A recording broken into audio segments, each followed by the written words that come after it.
Di video saya sebelumnya, saya sudah membahas tentang jadwal pembentukan PPK, PPS dan KPPS untuk Pilkada tahun 2024, sesuai yang diatur di dalam Peraturan KPU Nomor 2 Tahun 2024. Di video kita kali ini, saya akan berbagi informasi tentang besaran honorarium atau gaji PPK, PPS dan KPPS, persyaratan serta masa kerja PPK, PPS dan KPPS untuk Pilkada tahun 2024.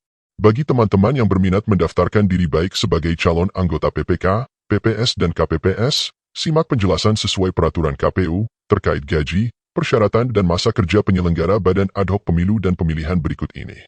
Jangan lupa untuk mendukung perkembangan channel ini dengan menekan tombol like dan subscribe, serta tuliskan tanggapan di kolom komentar jika ada hal-hal yang perlu didiskusikan.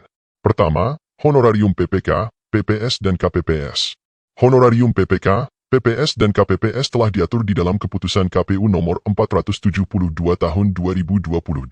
Honorarium PPK terdiri dari 1. Ketua PPK 2.500.000 per bulan per orang. Anggota PPK 2.200.000 per orang per bulan. Sekretaris PPK 1.850.000 per bulan per orang dan staf sekretaris PPK 1.300.000 per bulan per orang. Honorarium PPS terdiri dari 1. Ketua PPS 1.500.000 per bulan per orang. Anggota PPS 1.300.000 per orang per bulan. Sekretaris PPS 1.150.000 per bulan per orang dan staf sekretaris PPS 1.050.000 per bulan per orang. Petugas pemutakhiran data pemilih 1 juta per bulan per orang. Untuk honorarium KPPS terdiri dari Ketua KPPS Rp900.000 per bulan per orang, anggota KPPS Rp850.000 per bulan per orang dan petugas ketertiban TPS atau Linmas Rp650.000 per bulan per orang.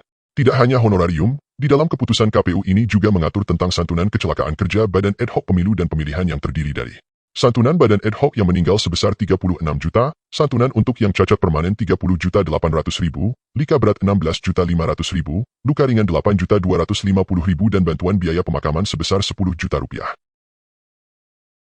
Selanjutnya, persyaratan untuk mendaftar jadi anggota PPK, PPS dan KPPS. Persyaratan Badan Ad Hoc Pemilu dan Pemilihan diatur dalam Peraturan KPU No. 8 Tahun 2022. Pasal 35. 1. Syarat untuk menjadi anggota PPK, PPS, dan KPPS meliputi A. Warga negara Indonesia. B. Berusia paling rendah 17 tahun.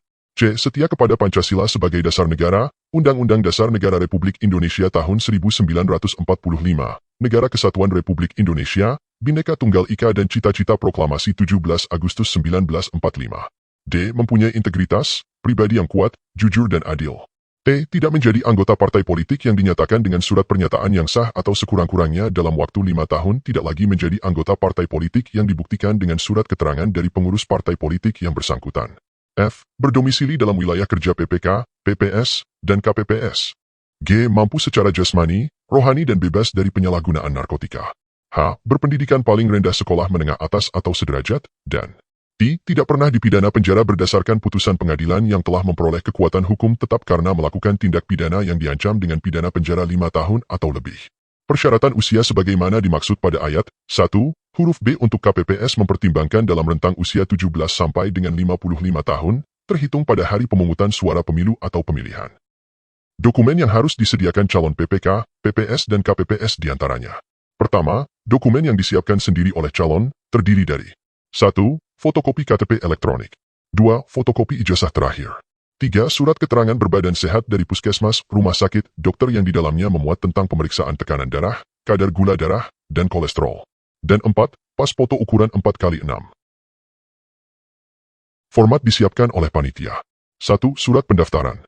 2. Daftar riwayat hidup. 3. Surat pernyataan bermeterai untuk pemenuhan persyaratan dengan poin sebagai berikut.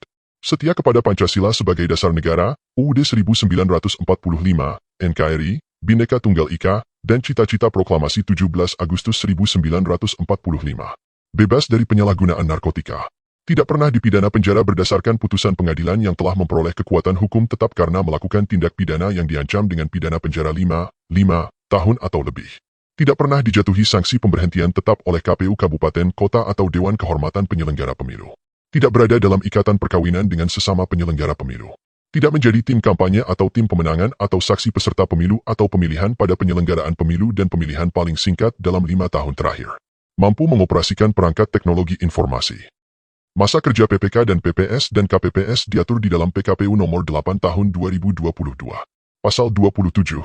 PPK dan PPS dibentuk paling lambat 6 bulan sebelum penyelenggaraan pemilu atau pemilihan dan dibubarkan paling lambat 2 bulan setelah pemilu atau pemilihan berakhir.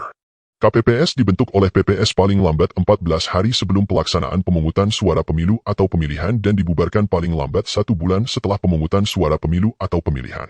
Dalam hal terjadi pemungutan dan atau penghitungan suara ulang, pemilu susulan atau pemilu lanjutan, dan pemilihan susulan atau pemilihan lanjutan, masa kerja KPPS diperpanjang, dan KPPS dibubarkan paling lambat 2 bulan setelah pemungutan dan atau penghitungan suara ulang, pemilu susulan atau pemilu lanjutan, dan pemilihan susulan atau pemilihan lanjutan.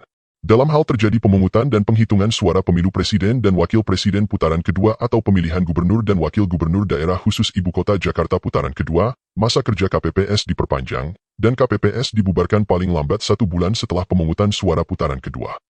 Peraturan KPU ini sekaligus menjawab pertanyaan teman-teman KPPS yang bertugas pada pemilu tanggal 14 Februari 2024 kemarin, tentang apakah tugas KPPS otomatis diperpanjang? Dari peraturan KPU ini, jelas disebutkan bahwa tugas KPPS berakhir paling lambat 1 bulan setelah pemungutan suara selesai. Oleh karena itu, untuk pemilihan pada Pilkada 2024, semua badan ad hoc dari PPK, PPS dan KPPS akan dibentuk ulang. Demikian video kita kali ini, terima kasih sudah menonton.